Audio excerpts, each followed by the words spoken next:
Hello everyone, I'm Brian. Today we're reacting to Determinism and Free Will.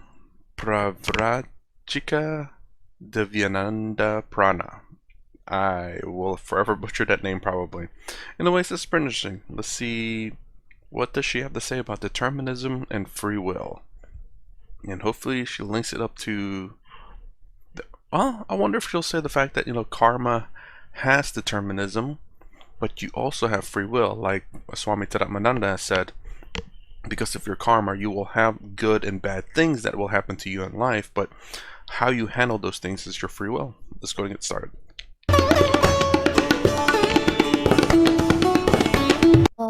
Sadgamaya tamasoma jyotirgamaya mrityorma amritam gamaya om shanti shanti shanti.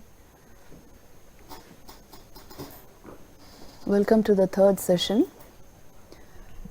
Today we are going to discuss a very important, more philosophical point: determinism versus free will. Have you heard of it, determinism and free will? See, we feel our life is our choices, isn't it? We are free to make the choices we want, and we feel our choice is actually freely made by us. It is under our will. It's an act of our volition. So free will belongs to me. This is my general feeling. You see, just now if I want to raise the volume of my voice, I can do it. I want to turn right, I can turn right, I can turn left. All our actions we feel are under our will, isn't it? The very definition of free will means it is the ability to choose any particular course of action unimpeded, unhindered. That is what we call free will. If I have it, if I am able to do it, then I say I have free will. And if there are certain conditions through which no, my will not work, or it is due to some other unconscious forces, my will is functioning due to that, then I cannot call it free will as such. I do wonder now that as she's saying that, if you have like a favorite flavor of ice cream, let's just say that, for example, say it's chocolate. So if chocolate and vanilla was presented to you, and if you choose chocolate, is that because of free will, or is that considered determinism? Because you are influenced on your choice there. So now today's topic of discussion is there really a free will, or are there just unconscious forces pushing us towards willing something, towards any particular decision? What is the fact about human life? Is there free will, or is everything predetermined, predestined? ये सब शब्द आपने सुने होंगे, सुने हैं ना, कि सब कुछ it's already predetermined, it's already prefixed. So what is the reality? This is what we are going to explore today. Free will is a very important concept because we believe, instinctively we feel our life is made of our choices, and at any given point of time you are free to act as you wish. You are free to make your own decisions. You are free to will in a particular direction, isn't it? Make a particular sankalp. आप इसके लिए free है. यही तो हमारा अनुभव है, isn't it? So what is this particular debate? It's been going on for centuries. Determinism and free will. One group of people hold that no, everything is predetermined, and some people hold no, everything is under my will. My life is my choice. So even in science this debate is there. In philosophy also there is a huge debate. We will be discussing this extensively. Kyun? Because it is so important for karma yoga. If my choices are not mine, then who is deciding my choice? Then how is my work mine?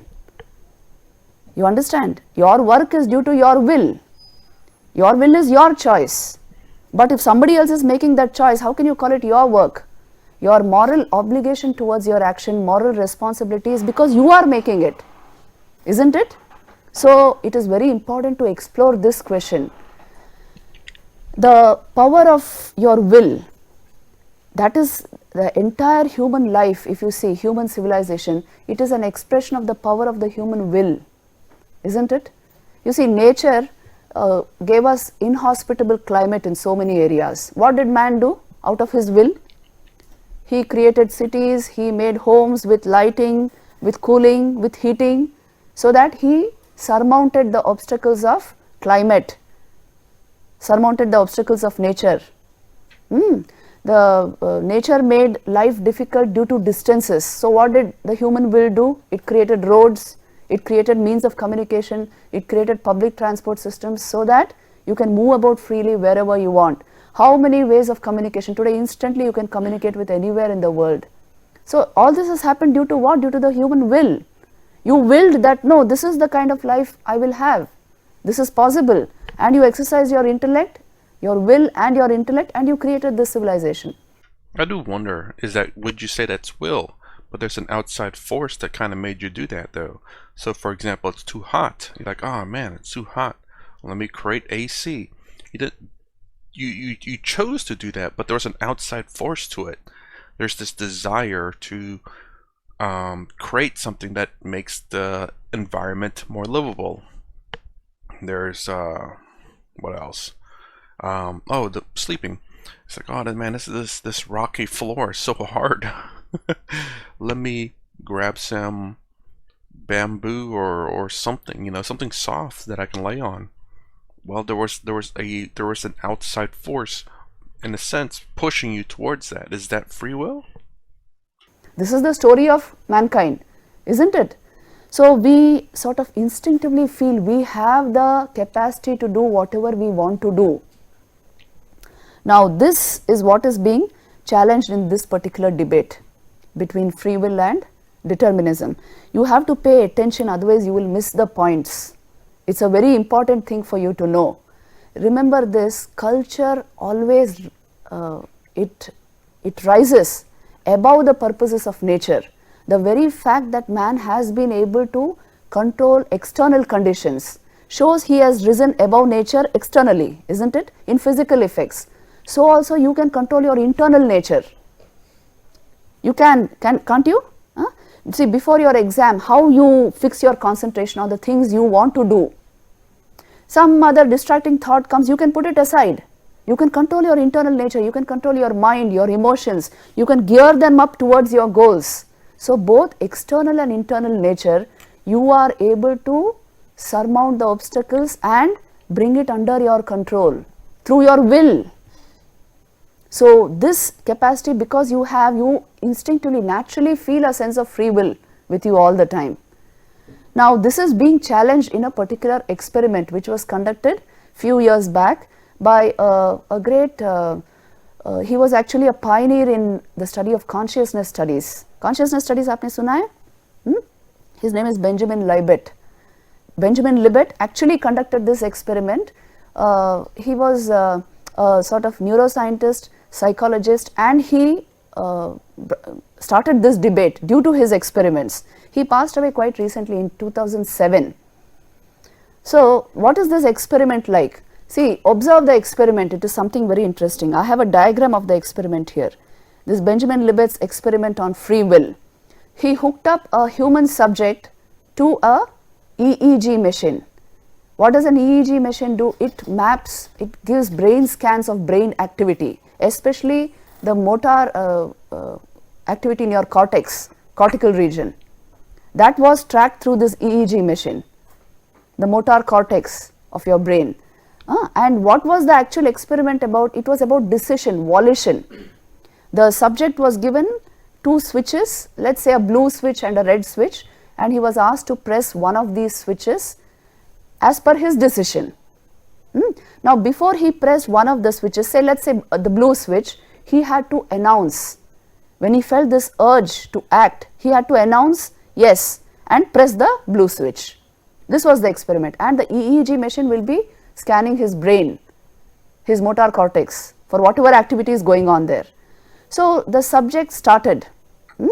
When he was asked, he immediately decided on the blue switch, he announced and he pressed the blue switch. Now the scans which they found, that is the brain activity which went into making this decision, was something very impressive. You know, from his standpoint, from the phenomenological standpoint, phenomenology means from the how you feel about something. From his standpoint, it was a split-second decision. It was something he immediately decided. Yeah. But the scans showed brain activity almost 7 seconds prior to the decision.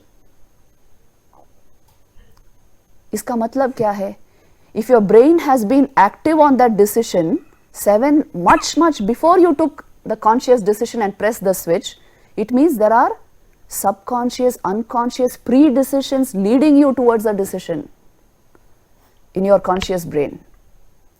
And Excuse me. Yes, I do remember hearing something like this. But I wonder if that's just like the engine starting and just getting everything prepared. It's like, okay, I know a decision is going to have to come up. So, and it's only 2 decisions, red or blue or whatever it is. So your brain is just like getting started. Okay, red or blue, red or blue, red or blue, red or blue, red or blue. And the second that it comes up, then your conscious makes a decision, and then that's when it happens. I'm wondering, but I don't know. Again, I'm by no means that, but it's just a thing I like to throw out there. I'm wondering if they did think like that. he repeated this experiment many times, and every time this is what was found, that there is definite activity in the brain, a number of factors involved, due to which a number of pre-decisions take place due to a chain of causes, and finally you announce a decision and the urge to movement is there. It's called the readiness potential, which gives the urge towards movement.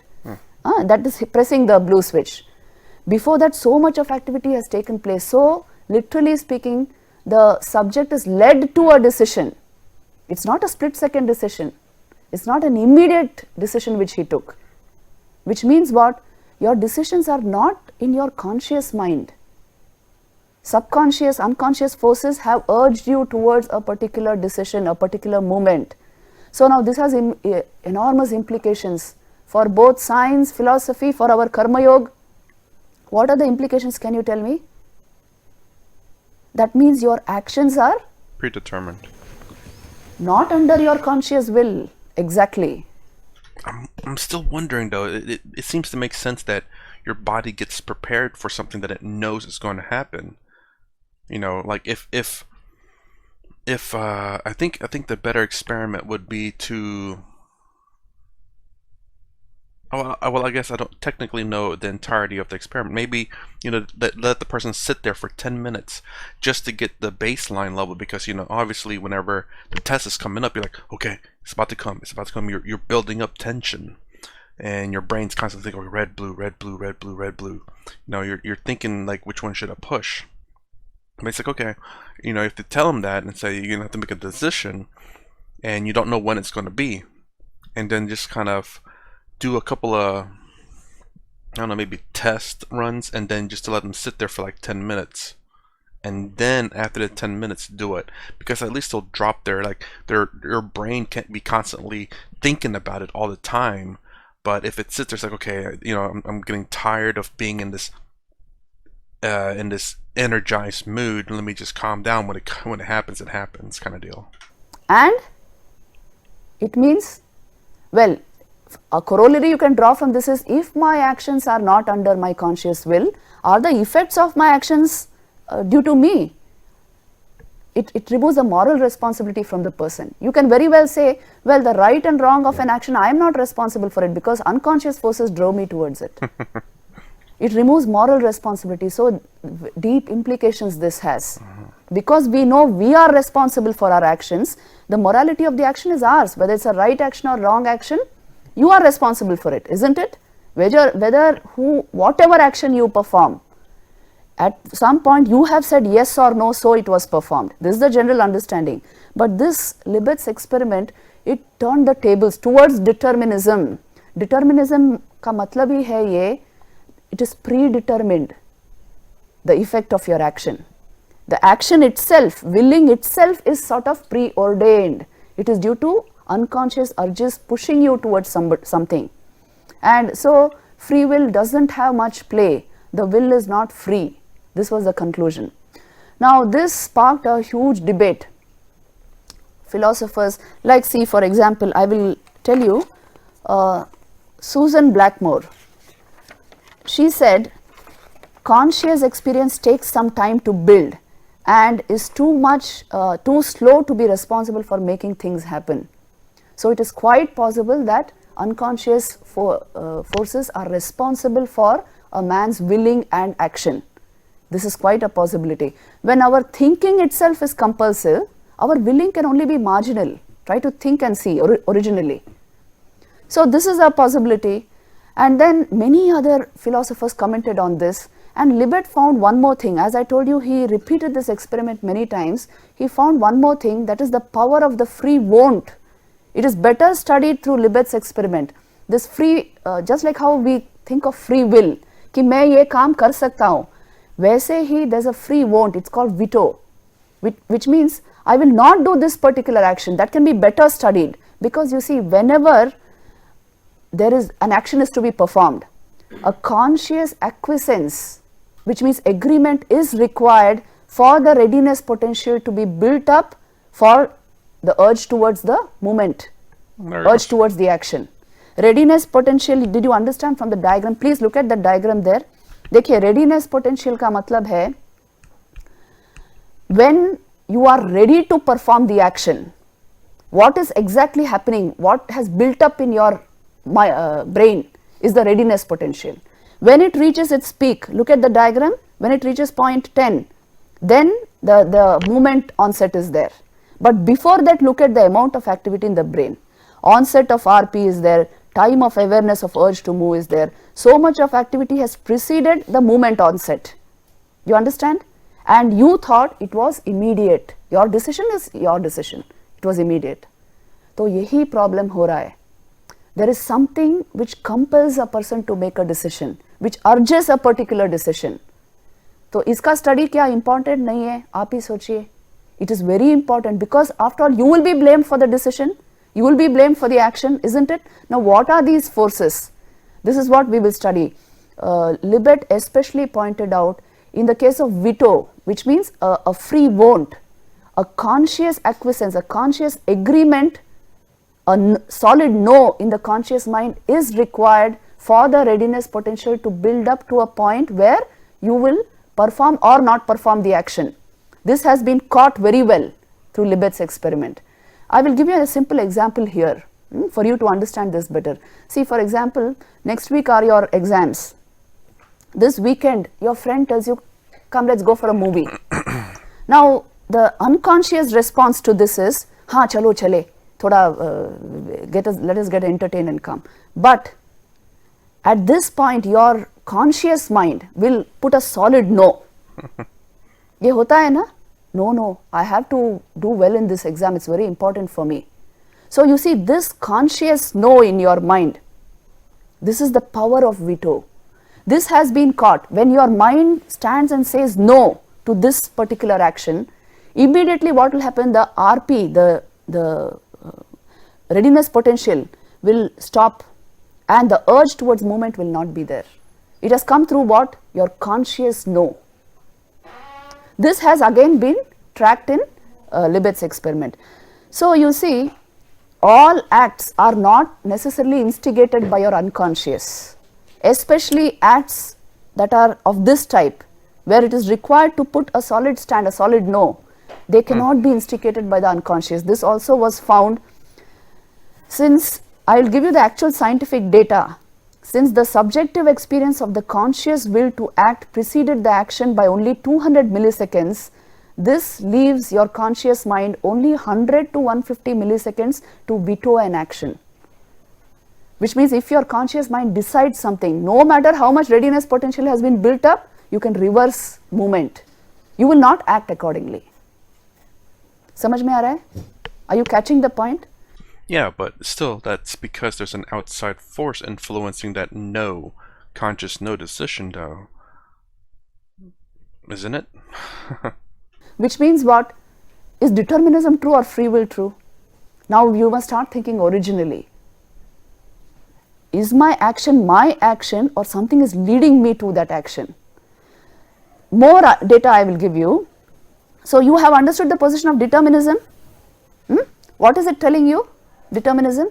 It is telling you that no, your actions are due to urges which are predetermined. unconscious forces have pushed you towards this particular action. Now, between this determinism and free will, your understanding that you are free to do your action, whatever action, you are free to your will is a free thing. Between these two is another position called compatibilism. These are all moot philosophical points which you should absorb. Compatibilism का मतलब है the two are not incompatible. Determinism and free will are not two, both are not incompatible, they are compatible with each other. How do they explain this? You see, your free will is due to your motives, they say. Your motives are not free. You are free to will whatever you want, but the motive behind that free will is not free. This is the position of compatibilism. In fact, Arthur Schopenhauer, he once said, it's a wonderful statement. He said, man can do what he wills. The problem is he cannot will what he wills. Did you get the point? Huh? You can do what you will, but you cannot will what you will.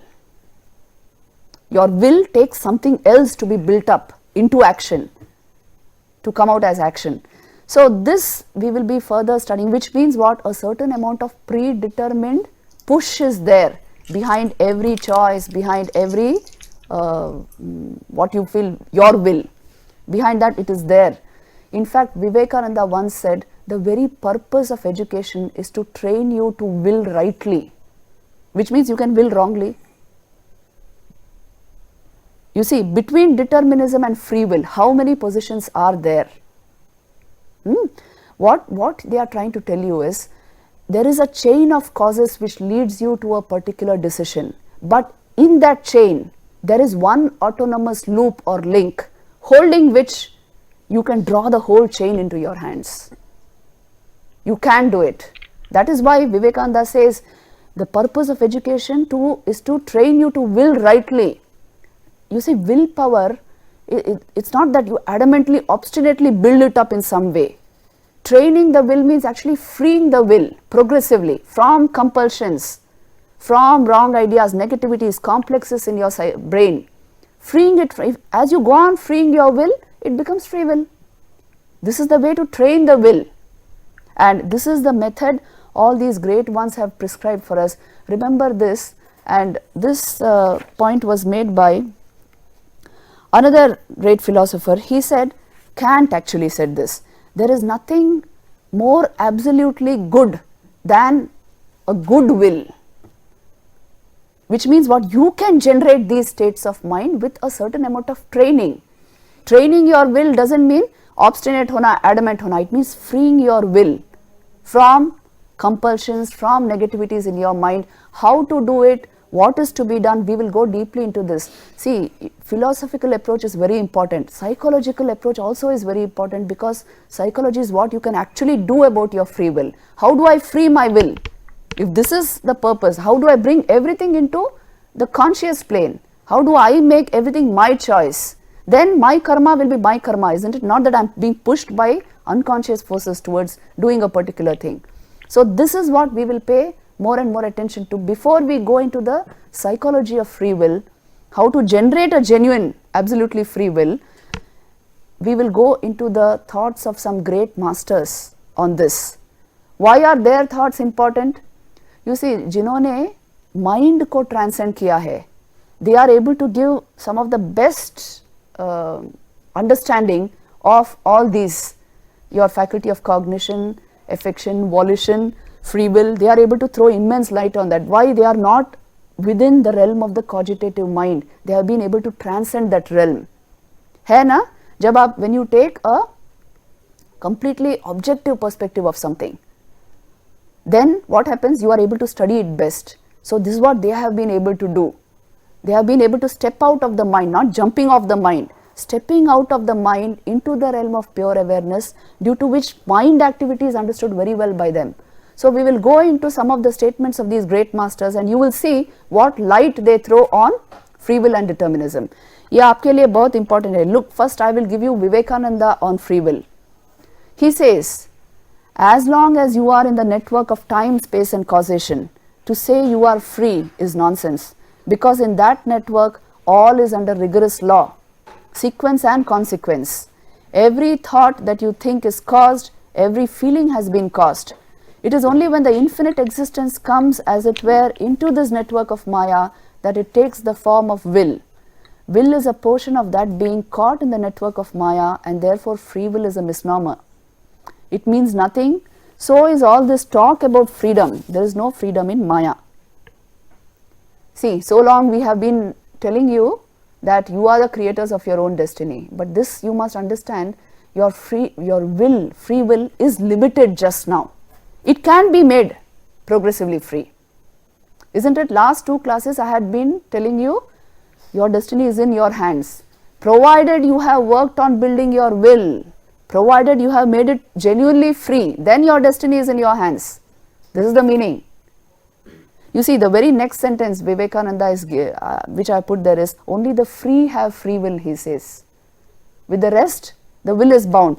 Immediately, you see, when the mind comes into the matrix of time, space and causation, what happens to that mind? It gets limited.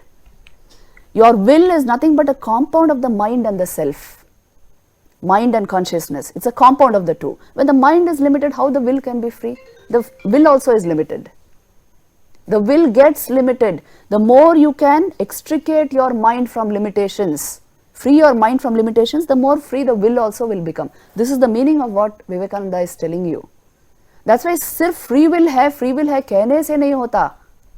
उस पर काम करना चाहिए थोड़ा. You must clear your mind, genuinely free your will, and then what will remain is free will only. That's why it's a possibility. Free will is a possibility. And that's why Vivekananda says the free have free will. Until you are free, you cannot say, I have free will. So try to understand the position. When we go into the psychology of it, you will understand it even clearer. Then Vivekananda also says, everything is predestination, and a part of that predestination is that you have such feelings as the feeling of freedom.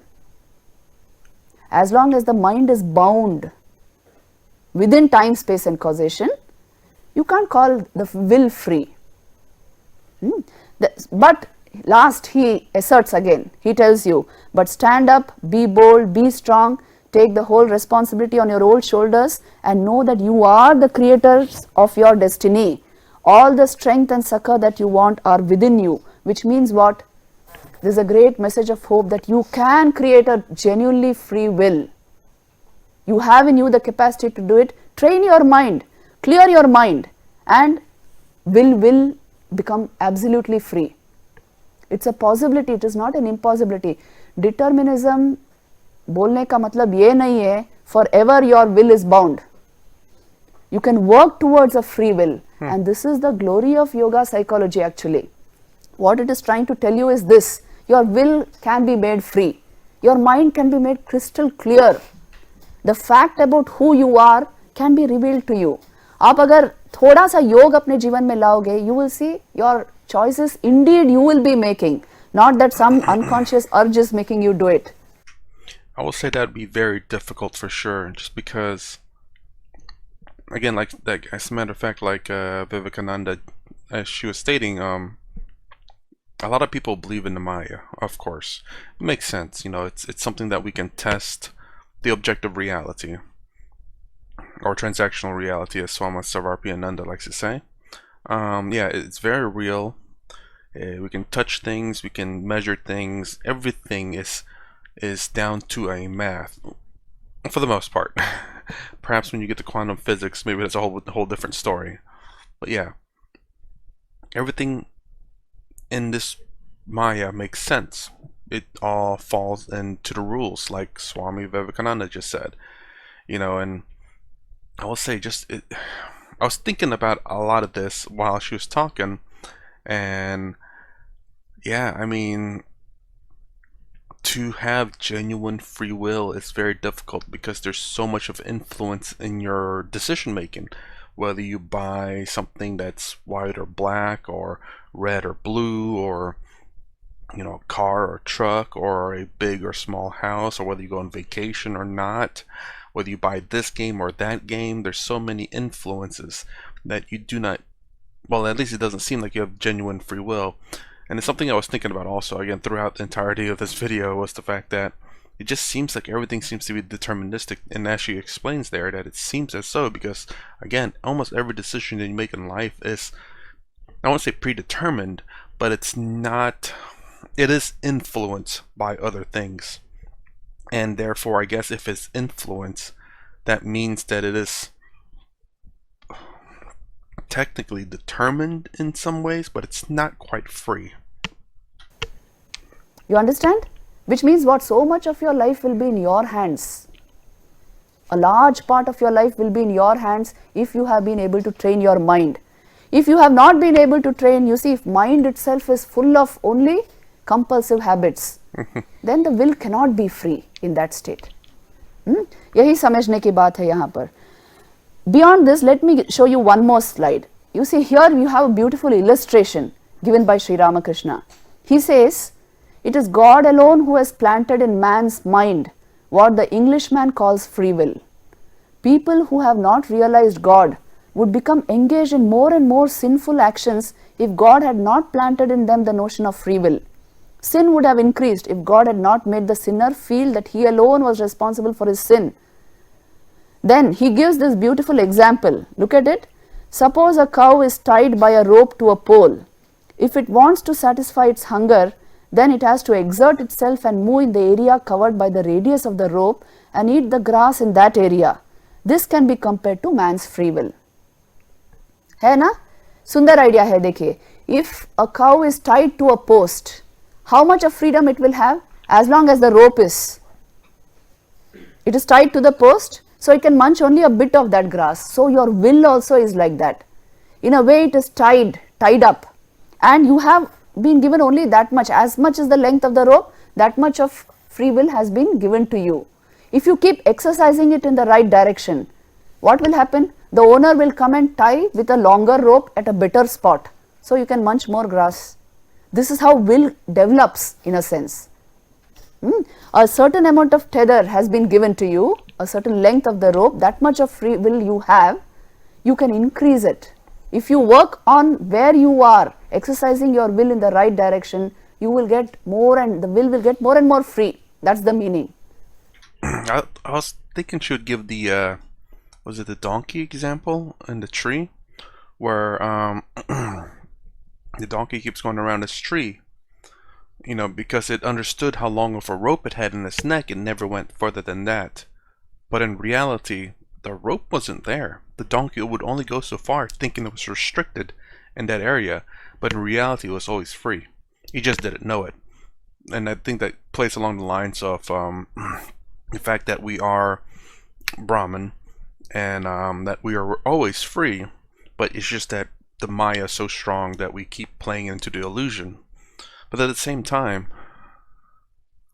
trying to understand her, or I guess the example she gave, I'm supposed to understand it too, but this goes along the lines of the fact that we are in fact tied up. I suppose both can work, but I like Swami Sarvapriyananda's explanation a little bit better, just because, you know, we're the donkey going around this tree, not realizing that we're free, but because we are so stuck with the fact that, you know, this is as far as I can go, that we would never go out any further. We would never try, because this is the most comfortable with that we are in. That what's the point? So it is possible to develop a free will. Look at the statement again. The cow's freedom of movement is limited to the circle of space determined by the length of the rope. Similarly, an ordinary man is bound by one's karma, which limits one's freedom of will, like the rope in the case of the cow. Sri Ramakrishna also added to this example that when a person turns to God in spiritual practice, then what happens? The length of the rope of karma increases. In other words, one's freedom increases in proportion to one's spiritual progress. This is the understanding which Sri Ramakrishna gives us, that will can be made free as you go on clearing your mind. In fact, all yog, sadhana, ये सब इसी के लिए होती है. It is to clear your mind, to make your will more and more free. And Raman Maharshi also gives us a very important point here. He says, everything is predetermined, but a man is always free not to identify himself with the body and not to be affected by the pleasures or pains consequent on the body's activities. Those alone who have no knowledge of the source whence fate and free will arise will dispute which of them can conquer the other. The I thought is the Vijnanamaya Kosh, will is included in it. This is from Raman Maharshi, who had self-realization, who always sort of shone like the sun of illumination. So the great masters, Sri Ramakrishna, Raman Maharshi, Swami Vivekananda, all of them have said, just now in our position as ordinary people, the will is bound. And karmic causes will determine in which direction it will function. But you can make it progressively free by bringing more and more clarity of mind.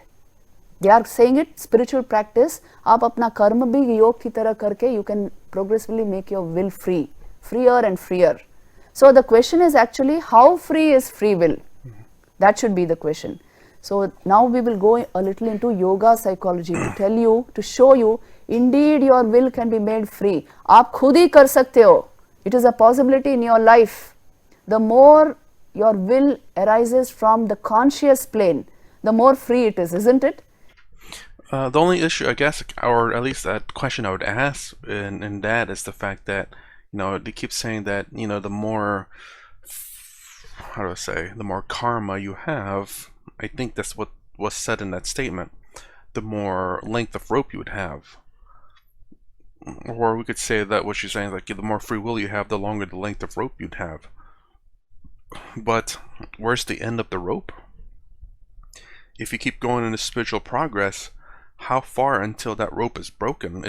To me, it just seems like the rope can grow indefinitely. I'm sure there's a cutoff area, but again, that would be the question to ask. Like, how long? Like, I guess, when do you know it's over with? I guess that's the reason why I like the donkey example a little bit better. It's just because, we've trained ourselves to only go around this tree so far because, like, oh, this is as far as I can go. We keep thinking this way because we keep falling for the Maya.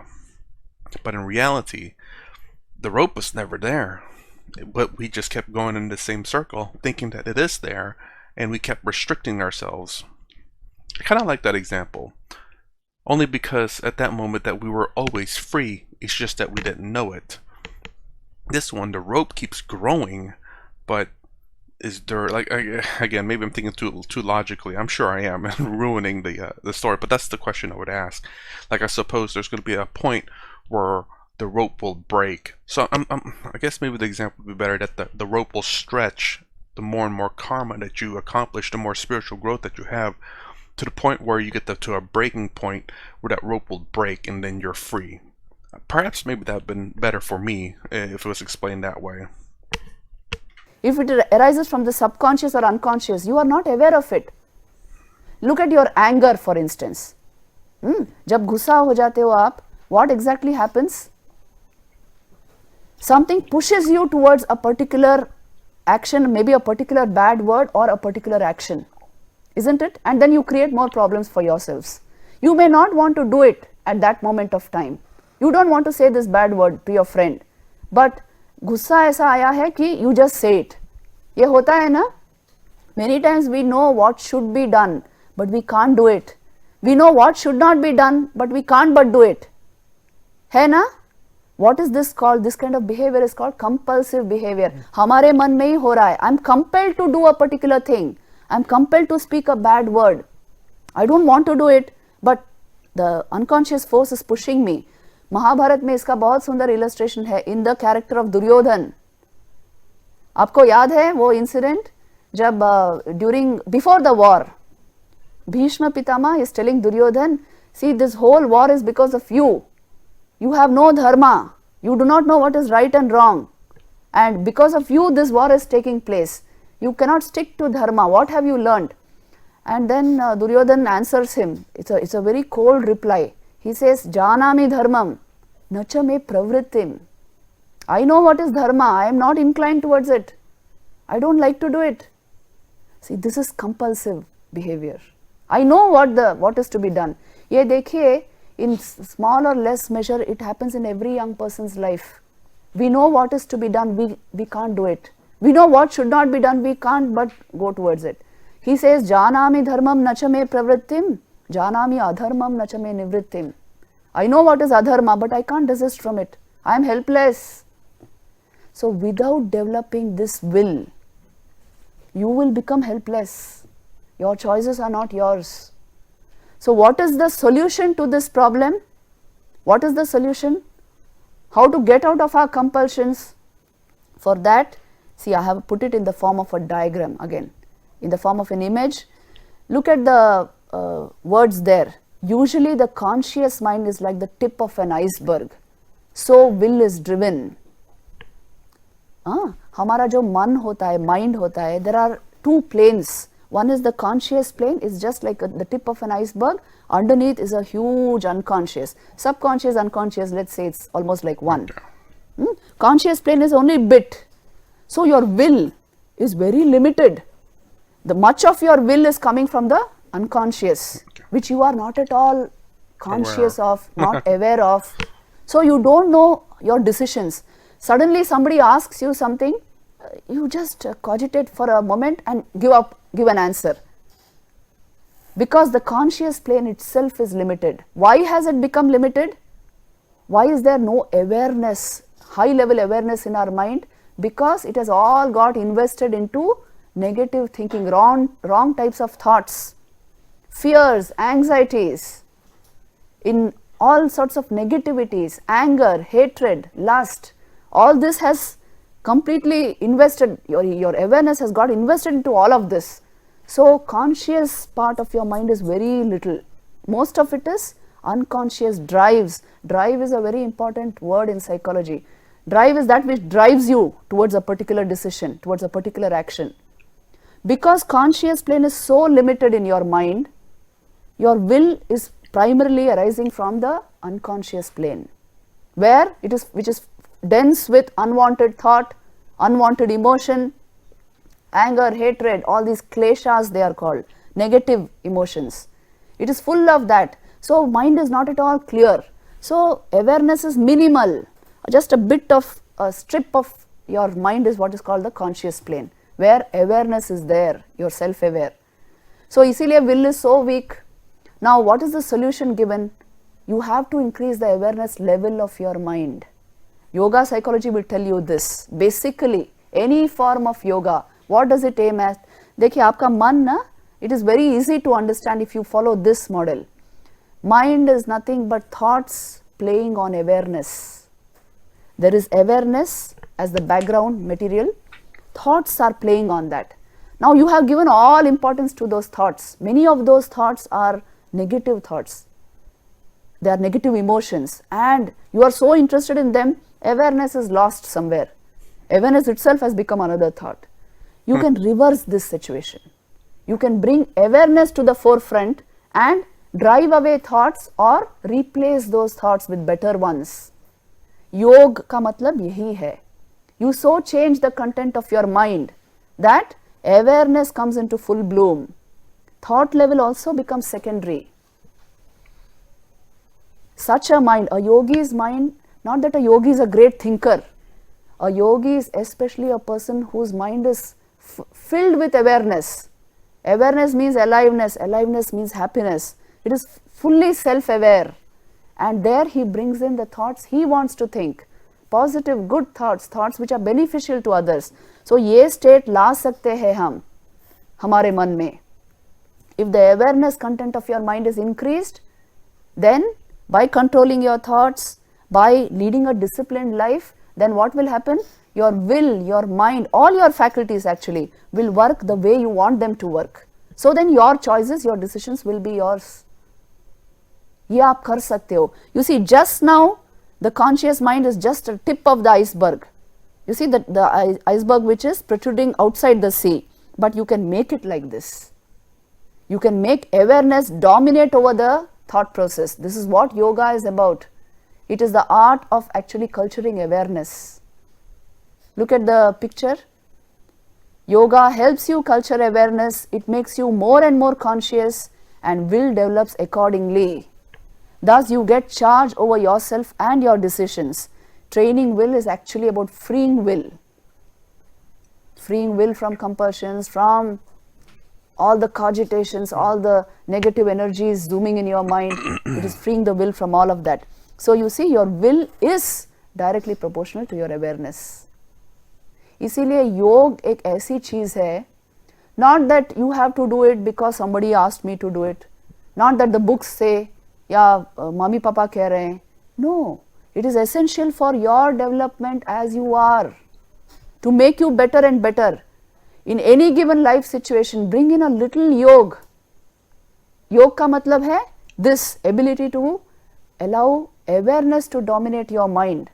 You will see every thought you think, every emotion you think, it will bring you fresh life. Otherwise, what will happen is, it is just thinking which is already compulsive, already full of complexes, full of negativities. You yourself will get fed up with that kind of mind after some time. When people say, I want peace of mind, or my mind is just, you see, thoughts are just happening. I am not thinking. ये सब चीजें क्यों होती है? Because awareness is minimal in the mind. You have not worked on the mind. बाहर की चीजें हमें सब पता है. We know we are actually making science and technology out of it. But this system I never understood. How my own mind works. And that is why the sorrow in our lives. No matter what your achievement. You know, some of the greatest millionaires of this world, millionaires and billionaires of this world, have committed suicide. And in their 30s and 40s. Why? I can't bear with my mind. So, don't reduce yourself to this kind of a state. You should know your happiness depends upon your mind. It is a state of your mind, it is a state of pure awareness, which is available to you. If you put the right things into your mind, the mind will function beautifully. You know what decides the content of your mind? What decides? Have you any idea? What Your makes our environment? thoughts, our emotions? What you see through your senses, your exposures. है ना? देखिए आज आपने अपने mobile पे कुछ देखा. You saw a YouTube video. Over the whole week, the same thoughts kept coming to your mind again and again. So what decides the content of your mind? Your senses, your eyes, your ears, what they are taking in. आप जब खाना खाते हो, you pay so much attention to the nutritional content of your food. Do you pay attention to the nutritional content of your thought? Of what you are taking in through the eyes, the ears, all the senses? No, you don't pay. So if you pay a little attention, you see, mind control starts from there. If you pay a little attention, you will bring in only good content. That content can be processed very well in the mind. It will help you achieve clarity, more and more clarity. And one fine day you will see, with a little meditation, a little yoga practice, awareness, self-awareness starts dominating over the thought process. Which means what? You are more alive, more happy, more joyful always. And thought process is very clear. You can concentrate at will. You can apply your mind to whatever you want at will. It's not that thought is happening, I can't control it, I am fed up, only anxiety, only fear. ये सब चीजें चली जाएंगी आपके जीवन से. Little bit of yoga training, that is all. And your will be free. Whatever you want, you can achieve. This is what this gets you. So work on your mind a bit. This is not a matter of choice. If you don't do it, you will suffer for it. Human life has been given to us in order to achieve the highest, in order to achieve human excellence. So don't waste it on wrong thought patterns, all kinds of things which are useless, which are not in no way contributing to your progress. Don't spend energy and time on that. Invest in what will really develop you, and आप देखोगे, once this clarity is achieved, your will is genuinely free. It is your own will. So your choices are yours, your decisions are yours, your intent is very clear, your actions will be beautiful, great. This is the actual secret of success in life. Otherwise, you are not creating destiny, you are only creating fate. Some unconscious force pushed you and took you somewhere, and you can go and lament there. Okay. I was trying to find a good spot, and hopefully that's a good one. I laughed a little bit earlier just because she's talking about food content and nutritional values, and I was thinking, it's like, man, And when we watch YouTube videos, is there like a nutritional value on the side to say, this looks pretty good, good for the mind? I was just thinking that. That's kind of crazy. But yeah, I mean, she ain't wrong about that. And I was thinking, it's like, how do we do that? How exactly do we train our mind? Like, I'm hoping she's going to get into it in the next part of the video. Because I'm trying to think like an example of it, and I'm not sure. Like, there's no necessarily way to avoid video over with me talking now. There's no real way to avoid the negative stuff. So I think also a better way is, of course, if you can, I guess, deal with positive things, but I don't want to avoid the negative. I think, in my opinion, I think it's best to understand there are negatives and how to handle it. You don't necessarily need to handle it. You just need to be aware that it exists, so that when it happens, it's like, yeah, I know already. It's not like, oh my gosh, it happened. What do I do? It's kind of like how it's said about people in developed areas that, or not necessarily people, but people in developed areas where their children have been cuddled so much that they never face any hardship. Then all of a sudden, whenever hardship arises, they're like, I've never felt this before. What is this? I hate it. And they just get angry because they don't know how to handle it. They've never been exposed to it. So it's not necessarily to ignore the hardship or the negativities in life. It's just being aware of it and how to handle it, in my opinion. So that way you're not surprised by it, and that when it does arise, you know how to handle it. Obviously, you won't be able to handle everything or all the scenarios, but at least you'll be better suited. You'll be better prepared for it. I was trying to think, how do you get that kind of mind, and have I ever had that? I don't know. Because thinking of making decisions in life, you want your memories to influence your choice. Because whenever you say, oh man, I remember, like, you're gonna buy this one, they say, oh man, I bought this 2 times before and it always broke.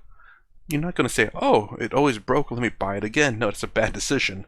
But you can say, oh, it's always broke, then I won't buy it. You had some previous experience influence your decision at the moment by knowing that this is a bad decision because you've already done it twice. Or saying that, oh, I have 2 choices here, and it's like, well, I had this one, it was bad, and this one was fantastic, so let me pick this one. Like, no, of course you don't pick something that you had a nasty experience with, and because maybe it's like a flavor that you didn't like or whatever it may be. But having this deterministic is the only real way I can think of it. It does help, but and I'm trying to think, like, okay, it's not bad to have these things, but like she's saying, to be aware that these things potentially influence your decision. So that you can say, I agree with the thoughts that I have, I agree with the memory that I had, and this is the best of the decision. So it was influenced, but because there's a reason for it. I don't know. I'm trying to think, what does making a decision look like with no previous influence? Pick one. It's like, I don't know what 2 things I can compare that there's not already an influence for. Especially considering, like, if I think of food, you look at the food, there's the smell, there's the texture, there's the color, there's what's in the food, and there's the temperature of it, and that's determined whether I'm hungry or am I full or am I up for that type of food. There's so many deterministic or outside influences to decide whether I get one food or another. There's no, like, putting all those away, I may be full, but I can still choose. I could still stuff one more plate down my gullet. I was thinking, like, what has there been anything, or is there anything out there that you can be free from influence? And perhaps there isn't. The only way is to perhaps do what she's saying about increasing your free will, which, I don't know. I mean, it's not necessarily a bad thing to have all these influences, but obviously be aware of the good and bad influence. Perhaps maybe that's the case. Anyways, that's the end of part 1. If you like my content, please consider subscribing, thumbs up, thumbs down below. Thanks for watching. I'll see you in the next vid.